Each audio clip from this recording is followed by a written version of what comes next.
ഇന്നത്തെ വചനചിന്തയ്ക്കായി എഫേസ്യർ ലേഖനം 5-ാം അധ്യായം അതിൻ്റെ 1-ാമത്തെ വാക്യം. ആകയാൽ പ്രിയമക്കൾ എന്ന പോലെ ദൈവത്തെ അനുകരിപ്പിൻ. ഈ വചനത്തിൽ നിന്നുകൊണ്ട് നാം ഇന്ന് ചിന്തിക്കുന്നത് ദൈവത്തിൻ്റെ മക്കളും പ്രിയമക്കളും എന്നതാണ്.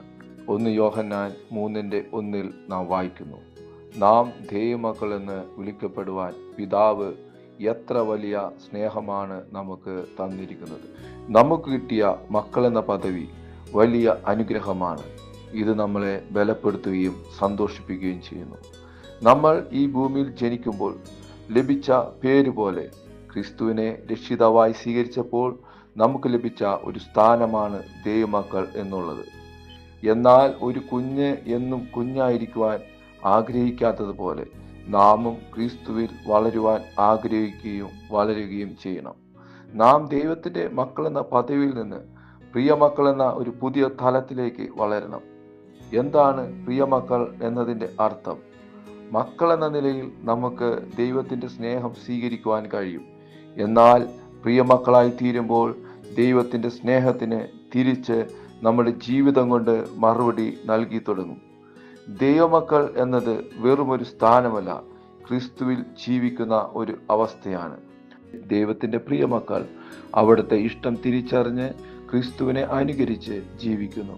ക്രിസ്തുവിനെ പോലെ ക്ഷമിക്കുക, ക്രിസ്തുവിനെ പോലെ സ്നേഹിക്കുക, ക്രിസ്തുവിനെ പോലെ ദയ കാണിക്കുക. ഇതാണ് ദൈവത്തെ അനുകരിക്കുക എന്നതുകൊണ്ട് അർത്ഥമാക്കുന്നത്. ലോകം നമ്മളെ കാണുമ്പോൾ അതിലൂടെ ക്രിസ്തുവിനെ കാണുവാൻ കഴിയണം. നമ്മൾക്ക് എങ്ങനെ പ്രിയമക്കളായി തീരുവാനായിട്ട് കഴിയും? അതിനായി ദൈവവചനത്തിൽ പൂർണ്ണമായി ആശ്രയിക്കുക, ദൈവത്തിന് പൂർണ്ണമായി കീഴടങ്ങുക, പരിശുദ്ധാത്മാവിന് വഴങ്ങുക. നമ്മുടെ ശക്തിയിലല്ല, പരിശുദ്ധാത്മാവിൻ്റെ ശക്തിയിൽ നാം ജീവിക്കുക. അപ്പോൾ മക്കൾ എന്ന സ്ഥാനത്ത് നിന്ന് പ്രിയമക്കൾ എന്ന സ്ഥാനത്തേക്ക് നാം ഉയരുവാൻ ഇടയായിത്തീരും.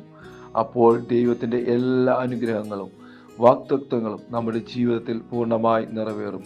കാരണം പ്രിയമക്കളായവർക്ക് ദൈവം ഒന്നും നിഷേധിക്കുന്നില്ല. ചിന്തിക്കുക, നാം വെറും മക്കളായി ഇരിക്കുവാൻ ആഗ്രഹിക്കുന്നുവോ, അതോ ദൈവത്തിൻ്റെ പ്രിയമക്കളായി അവിടുത്തെ ഇഷ്ടം നിറവേറ്റുവാൻ ആഗ്രഹിക്കുന്നുവോ?